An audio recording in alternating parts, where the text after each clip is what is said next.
So you also, I think Minister feels that we can straight away go for questions. But prior to that, if all of you want to say a few comments before we get into the picture, it'll be much appreciated. Sports tourism, as we've seen the benefit to it, not just in last weekend's event, but prior to that, with all the ocean. Director has to be employed, and a business license will need to be issued. So there are sometimes delays in this. I mean, we are very excited about the Fijian made concept, and we all support that. But however, we constantly see poor quality of materials. So how we can contain this issue? I think, first of all, I think the Honourable Minister of Finance and the other two have just about covered everything else, and I don't have anything else to speak on. But never mind. With respect to sports tourism, let me just start there before I answer that question. I think CEO has actually covered most of it, but what some of you may not realize is that it wasn't just the rugby and the golf that we were talking about. We are due in 2018 to host the Fiji, the Interhash, which is about 5,000 people turn up to Fiji in one go. And it's similar to what the MICE market does with the conferences that are about to happen. And there is room, a hell of a lot of room for investment to improve the inventory in the West and in Suva. And apart from that particular event, we have the World Stand-Up Paddleboard Championship that we host. We also host the World Surfing League, which forms part of a circuit.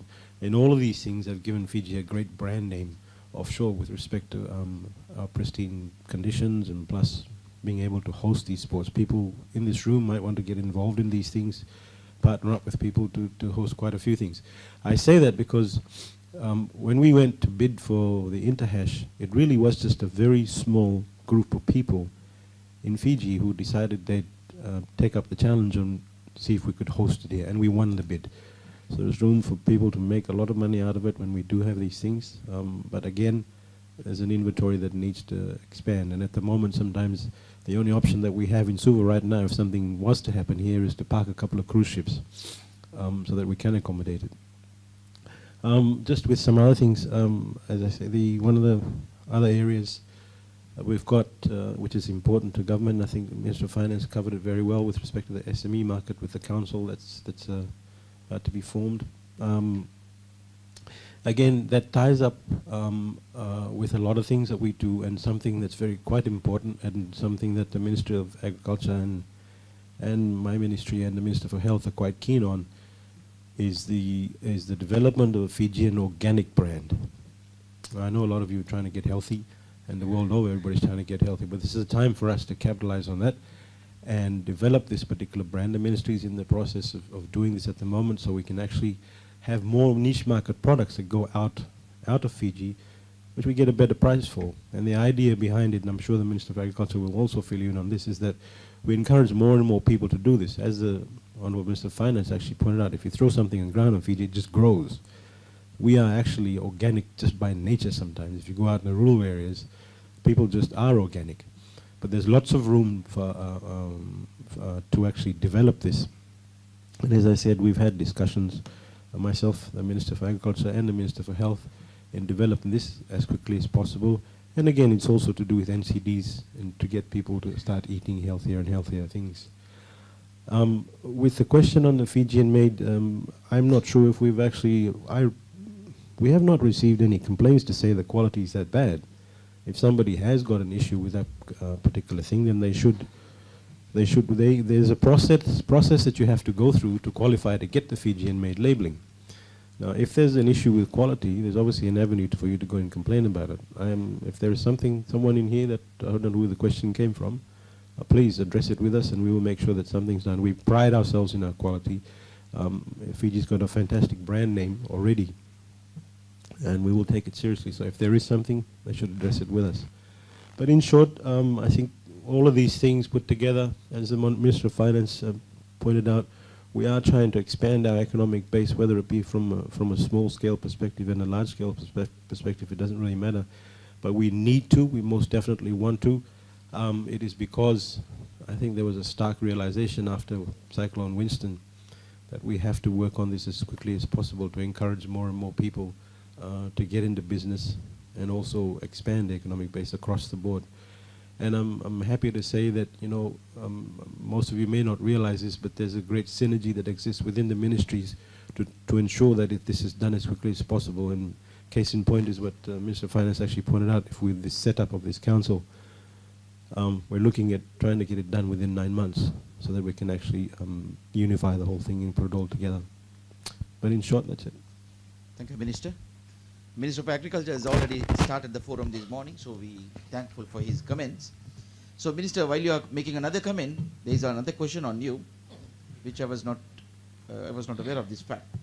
Feed is 80% of the cost of production in poultry industry, and this makes poultry industry is not so good for small timers. So, is the Minister of Agriculture is doing anything on this? Thank you. But very quickly again, let me just, because when I was asked to entertain you before the commencement of this session, I focused mainly on probably the operational side of the issues. But very quickly on agriculture, because you need to support me so that the Minister of Finance can give me more money next year. Let's look at the big picture first. The 2020 agriculture sector policy agenda is about modernization and industrialization. We need to modernize the agriculture sector so that we can deliver to the potentials and the capacities that we have. So that modernization, we are looking at a few things very quickly. One is look at our acts and regulations. We become victims of the old acts and regulations that we have. We are living in a globalized, competitive environment, but most of what we have, particularly in food standards and whatever, we just cannot export, we cannot bring in raw materials from the other, process it here and then re-export because of the old regulations that we have. Our trade arrangements as well, we need to look at this. We are working, for example, with China. We send a lot, we've sent the first 2 containers of dalo to China. They love our dalo, but it's the taxation arrangements so I hope the Minister is working on this. I've talked about mechanization and of course the finances that agriculture data and statistics, we cannot strategize without any reliable data. We were working on our data, and I'm thankful to FAO and SPC that's being sorted. And just last week, we are modernizing e-agriculture. We are looking forward to the day where all our marketing informations will be sent on mobile and telephones and whatever, including extension and everything. So that's the modernization and the industrialization as well, because we want to create employment in Fiji particularly. Let's not just sell the raw material. I've talked about Makaljo now in China, because we'll sell to the tourism sector, and then the excesses, we are receiving all the excesses now they are bringing us sweet corn and even okra and in plastics, frozen, vacuum packed, exported into Fiji. But we want to reverse that. So that's the industries that we want to do now. So we want to process vegetables now. Cocoa, we sell our cocoa beans. And then they go and do chocolate and others but apart from Andy Chocolate, he's operating in Deumba and Sai Foods, and we want to process our own chocolates, and we're doing well on ginger. Kava is getting there now. So these are the industries that we want to set. So that's the modernization. And something that I missed out, which is very important here, is the possibility of profit-sharing shared farming. I'll use Arvin if he doesn't mind, because he always pesters me a lot on. He asked me a few years ago, about 2 or 3 years ago, when we were talking about bus services in Telebu. Hey, Minister, how's agriculture? I told my brother Arvin, don't talk agriculture with me if you don't invest in agriculture. This is what I want to raise to the members of this forum. There are options for profit-sharing shared farming. I've talked about landowning units, people in Fiji without capital, but they have the resource. We can provide the technical expertise. So these are the options that we can look at. I've asked one of my friends in Nandi, and he told me, oh, I don't have time to do in agriculture, but I have the money and I'm very good in marketing. This is a good friend in Nandi. So these are the options that we can look at, please. because I've talked about big players who can create that impact, because the resource owners, they don't have the capital. And we bring in the technology, and we bring in the finances and whatever, so that we can, that is something that I wanted to, I'll come back to yours. And because I see Paul and a few aquaculture, I've talked about broadening the economic base very briefly with the minister during there's a huge potential in aquaculture in Fiji. I say this because I was handling fisheries a few years ago. But we need to look at state-of-the-art laboratories so that we can do all for the crabs, for the sea cucumbers and all these, and distribute it to the resource owners. But we have to address the feed factor as well, not only for livestock feed, but aquaculture feed as well.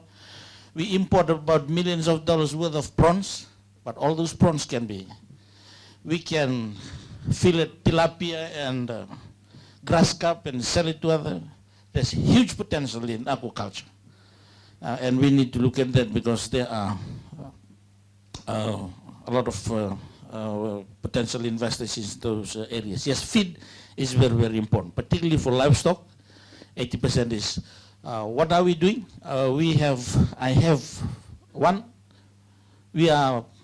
The feed bill is one of the bills that is about to go into Parliament. It's going through the vetting process with the Solicitor General's office, because right now there are some loose ends as far as feed is concerned, and there's a lot of importation, and then there are the main feed producers.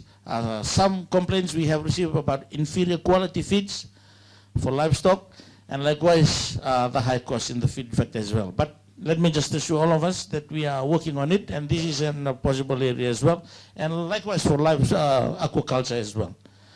This is an area where we need, because we have the wrong aquaculture feed in Fiji. Paul can agree to that. Feed for aquaculture, it must float on water. But the feed producers in Fiji, they provide feed for the livestock. It hits the water, it's too heavy, it sinks. The prawn and the fish, they must swim up and then eat, but whatever, when it's floating. So that's a big area that we need to work on. Thank you. Thank you, Minister. From the chamber, just to let you know that unions, once you bring in credit unions, it will be almost 99.8%. There's only one or two finance companies that not under MBIT, which is Dominion Finance and others. It's simply because they're not taking deposits from the public. Thank you, Deputy Governor. Minister for Agriculture, for this discussion, can we also make you the substitute minister for sugar? Probably. So there's a question on sugar, so I thought you will be able to answer. As long as I don't get hanged on this. So, Minister, we all know that the Brexit or British exit from EU, how you think that it is going to affect our sugar? The UK's exit from EU. I'll have the minister for... The EU had already made a call on it, and that is the quota system goes out by October of next year. So you could see that irrespective of whether the arrangement, the agreement is with the EU. So the EPA, which is really the substitute for the Cotonou Agreement. The Cotonou Agreement, for those who may not know, essentially allowed former colonies of the European Union, which includes Africa, the Caribbean, and the Pacific, to have access to the European market because of that historical link, and we had quotas that were given to us, and sometimes the pricing was also favorable. But of course, in the past few years, we have seen there that the EU pricing, in fact, has been below the market prices that has been offered. So some adjustments, government was able to adjust, make some adjustments during the Beni Marama government time to say that, you know, given the fact that the market price is higher than the EU price, they should also make some adjustments. And those adjustments, in fact, did take place. So what Brexit will do, the short to medium term, obviously, has got no impact on the agreement that we have with the European Union, because we're going to come off it in any case, the quota system. But some may argue that Brexit also gives us opportunities with UK directly. So we'll see. Thank you, Minister for Finance. Why LTA is not uh, regulating the second-hand car market, because there are few car dealers, second-hand car dealers, they don't have showrooms, but still they are making money. The requirement under the LTA regulations is such that it's only new car dealers that are required to have showrooms, which obviously some may argue is not necessarily fair, because you will see that many second-hand car dealers are just simply parked outside. This was actually discussed in Parliament yesterday. So their capital input, the cost base is much lower than a new car dealer. A new car dealer, as you also know, provides a warranty. There's a warranty period, there's a service period, whereas many new second-hand car dealers don't simply have that. Once you buy the car, drive out of the yard, goodbye, and that's it. We've had a number of complaints about second-hand car dealers who've been not very, upfront in terms of the quality of the products that they're selling. Some cars have actually fallen apart within 6 months. But LTA currently is now working with the standard, which is called JEVIC, Japan Export Vehicle Inspection Center. That's what it's called. Where now all second-hand cars that will come into Fiji will be certified by JEVIC.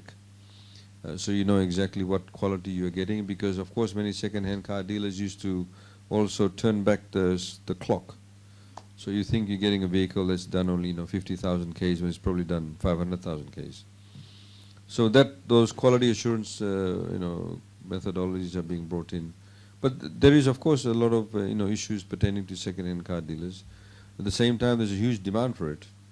And I think the more competition you have, you'll be able to get better quality second-hand cars. And once FIRCA starts listing the pricing of these vehicles, I think you'll see better quality cars and service levels improve. Thank you, sir. Thank you very much for that. The next question again to Minister of Trade, because I think it is part of their business as well, about piracy. There's a conflict of interest for me as well as Div here. But it's a known story. We have been very silent on piracy. But suddenly last week, it has come up again, because a new movie was released. It's supposed to be the biggest hit for the year. Before the movie was released, it is on DVD. Sir, piracy, you have any plans to track down? Again, this is something that comes under the AG's chambers, I think, so maybe he's better served answering. I assume Div Damodar is in the room. Yeah, I got numerous vibes from him yesterday on Sultan. It is obviously an issue that's not peculiar to Fiji. It happens in many countries.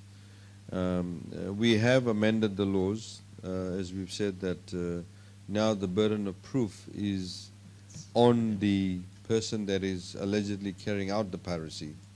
Previously, the burden of proof was on the prosecution to prove that something is actually not original, it is pirate. Now the burden of proof is on them to say this is actually an original and not a pirate. So that has changed. We obviously seem to ensure that we have to ensure that the piracy laws are enforced. There's a huge demand for this. Piracy is not just with Hindi movies but also with English movies. But we obviously hope to work with the people who have the copyright to be able to enforce that. So. Thank you, sir. About golf, we have the hash that's coming in 2018. We have volleyball world champs. We've got basketball world champs. We've got all the other sporting world champs and qualifiers and competitions and tournaments that we are also able to bring. And also, can you give us an update on what's happening with PESA Plus? Are we in or are we out? First of all, with respect to PNG, obviously everything is governed by the MSG with respect to our trade with them. We are about to get the legal scrubbing organized with respect to MSG Trade Agreement 3. We have issues with PNG. I think you may be specifically referring to some corned beef issues that were brought up. Well, I can make it public today that this thing requires biosecurity to conduct its necessary things that it has to do. Now, with respect to the corned beef, our biosecurity authority had sent recommendations to Papua New Guinea, and they were supposed to follow those recommendations before all was completed. Now, I think PNG has actually jumped the gun here. because the ball was in their court rather than ours. Now, there's been declining imports of that particular brand of corned beef from PNG to Fiji. Now, the complaint, I think, arose out of just normal individuals who were bringing it in. But as I say, insofar as our Biosecurity Authority and their competent authority in PNG, it sat there with them rather than us to come back and say we'll fulfill these recommendations, and then we would actually complete the necessary for it. But that's where it stood. I think there were complaints received by PNG. On the back of that, they decided to react. I think it's unfair. I think it's also in breach of MSG trade agreement requirements, etc. Very unfair. But we don't react in that manner. I think our Honourable Prime Minister made it known also that if there are any issues, we will get it resolved. In the last MSG meet, we're in the process of doing all that is necessary to do that. So that's with the MSG. With respect to PESA Plus, I think we have moved on at a good pace with respect to it. But at the outset, we did point out to them that it's a development-based agreement and it has to be looked at in that particular manner. And for Fiji and the rest of the Pacific Island nations, I think that should be at the forefront of their minds. The fact that we did fire off a warning shot to say we will withdraw was probably good, because then they actually stood up and took notice. I think our negotiations have gone well so far.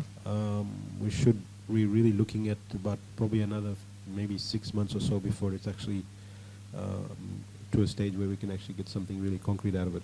But the negotiations so far have been good, and they have, especially Australia and New Zealand. And you must remember, we were not part of it in the beginning, and we had issues with the Office of the Chief Trade Advisor, which we raised, and we were not hiding around anything. We put them on the table, so it's been dealt with. Quite a few things have been dealt with. Just a few more things to iron out before we get there. But again, it's our policy space that we have to protect, and so we will do the necessaries before we actually get to that signing stage. Thank you, Minister. Minister for Agriculture, globally the coconut industry is booming. What is Fiji's plans to capitalize and grow on this industry? Thank you. That's a key one for us. In fact, back in 2013, we hosted the Asia Pacific Coconut Community meeting here in Fiji, and we started with our replanting program. Of course, there are huge potentials in the coconut sector, but we have to address some of the issues. We must admit the fact, one, we have a lot of senile trees, old trees, and most of them are not fruiting to. So we are working on this. So we started with a 1 million replanting program, and at the same time we're looking at the products that we are selling. The main product out of Fiji, apart from cosmetics, is bulk crude coconut oil.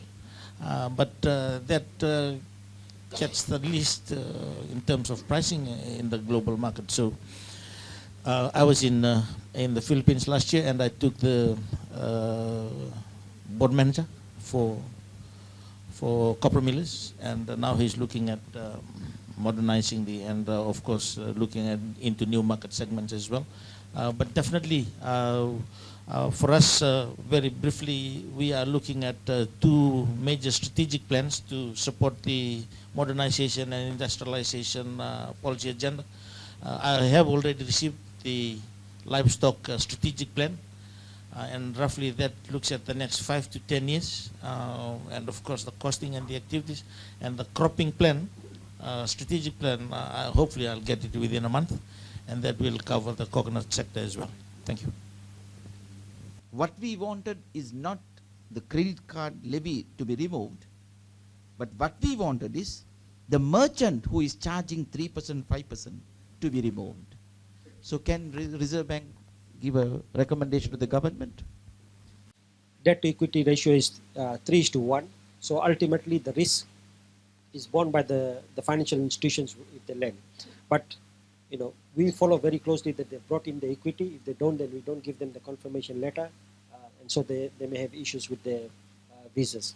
With regards to this levy, unfortunately that's outside the Reserve Bank's MBIT, we currently working with the government on a payment system bill, and maybe we'll address that issue then. The credit card levy obviously is gone. I would have thought people would have been happy about it. Obviously now they want another thing. But that particular fee, the merchant fee, is not charged or imposed by government. It's actually done by the merchant themselves. The other reason why probably EPL won't get here, because we need to improve our quality of standard, soccer. And we are a rugby nation and very athletics and all of that, but I think, you know, people would tend to bring sporting events, tend to come to countries where you have a particular level of competency. And of course, in this part of the world, football, or as it's known, not soccer, but football is not that big. But like the CEO said, we don't mind, of course, hosting events, but it must have a return for us. Thank you, sir.